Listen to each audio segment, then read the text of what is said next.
शिवालय का दीपदान हम आप लोगों से भी कहेंगे, कभी एक बार प्रैक्टिकल करो। 1 वर्ष का कोई भिक्षा मांगने वाला भी है ना, बहुत दरिद्रता उसकी जिंदगी में है, बहुत गरीबड़ा है, उसके पास खाने तक के लाले पड़ रहे हैं, तो हम उनसे एक निवेदन करेंगे कि प्रयास करो 1 वर्ष। ये 7 जगह हैं जहां पर कभी एक जगह का नियम बना लो, या तो बेलपत्री के पेड़ के नीचे, या शमी के वृक्ष के नीचे, या पीपल के वृक्ष के नीचे, या आंवले के वृक्ष के नीचे, या वट वृक्ष के नीचे, या शंकर भगवान के शिवालय में, या अपने घर के दरवाजे के बाहर। ये 7 स्थान हैं, इसमें से कोई एक स्थान आप चुन लो। एक दिन भी नागा नहीं होना चाहिए, एक दिन भी कैंसिल नहीं होना चाहिए, एक दिन भी उसमें कहीं अड़चन नहीं आना चाहिए। 1 वर्ष ये 7 स्थान में से कोई एक स्थान पर 1 वर्ष तक रोज शाम के समय प्रदोष काल में दिया लगाना चालू करो। भले वो दिया 2 मिनट जले, पर प्रदोष काल में अगर तुमने एक जगह का भी नियम ले लिया 1 साल का, फिर हमको बताना कि मेरे कुबेरेश्वर बाबा ने तुम्हारे घर में संपदा की कमी तो नहीं रखी। वो भंडार भरने में कमी नहीं रखता, भंडार भरता। एक स्थान चुन लो, या तो पीपल का वृक्ष चुन लो, या आंवले का वृक्ष चुन लो, या फिर शमी का वृक्ष चुन लो, या फिर आप बेलपत्री का या बट वृक्ष। वहां नहीं जा सकते तो शिवालय चुन लो, शंकर का मंदिर। वहां भी नहीं जा सकते तो अपने घर के दरवाजे के बाहर एक दीपक लगाने की क्रम प्रारंभ कर दीजिए, एक दीपक। और यदि वो क्रम प्रारंभ हो गया तो फिर आप खुद अंदाजा लगाएंगे कि धीरे धीरे धीरे धीरे आपका परिश्रम, आपकी मेहनत, आपका संघर्ष और आपकी मेहनत के साथ में जो तुम दीप लगा रहे हो, मेरा भोले बाबा दरवाजे पर लगाया हुआ दीप हो, चाहे वृक्ष के नीचे का दीप हो, चाहे शिवालय का दीप हो, वो हमारे मार्ग प्रकाशित करते चले जाता है और हमें रास्ता देते चले जाता है।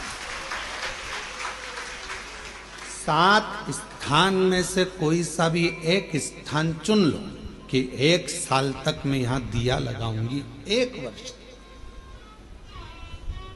हम ये नहीं कर रहे कि बहुत सारा उसमें घी भरो, आप तो बत्ती गीली करो और उसको ही लगा दो, बस बहुत है। 1 वर्ष। एक माघ महीने में एक कथा मिलती है, माघ मास के शिवरात्रि की एक कथा मिलती है, जिसमें वर्णन आता है कि जैसे ये 7 स्थान कार्तिक मास में वर्णन किया गया दीप के लिए, उसी तरह माघ मास की कथा कहती है शिवरात्रि की कि यही 7 द्वार, यही 7 द्वार, 7 जगह यदि जल का भी सिंचन किया जाता है, माघ मास की कथा कहती है, तो भी वो फलित होती है। और शंभु शरण पड़ी मांग घड़ी रे, दुख दया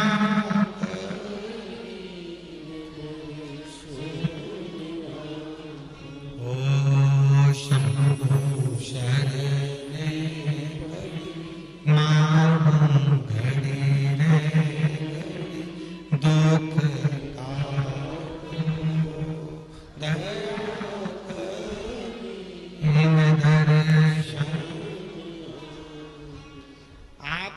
दुख परमात्मा की चौखट पर दीप जलाने से, या अपने घर के बाहर दीप जलाने से, या पंच वृक्ष के नीचे दीप जलाने से दुख धीरे धीरे समाप्त हो ही जाता है। दीप लगाओगे तो मन की बात भगवान से कहोगे,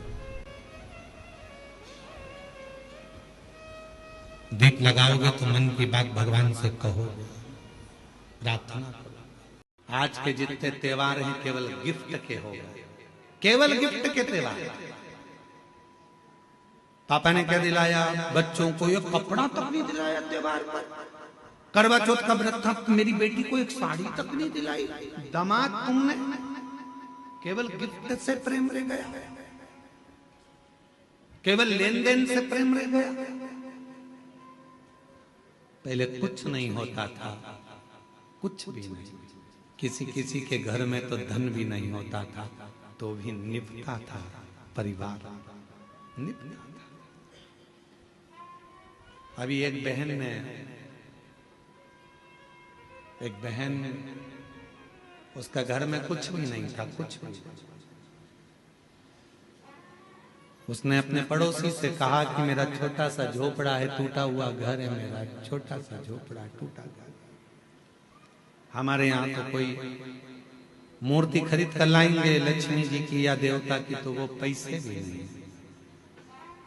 तुम सीहोर वाला महाराज से पूछो ना कि हम पूजन किसकी करें, लक्ष्मी जी के पूजन किसकी।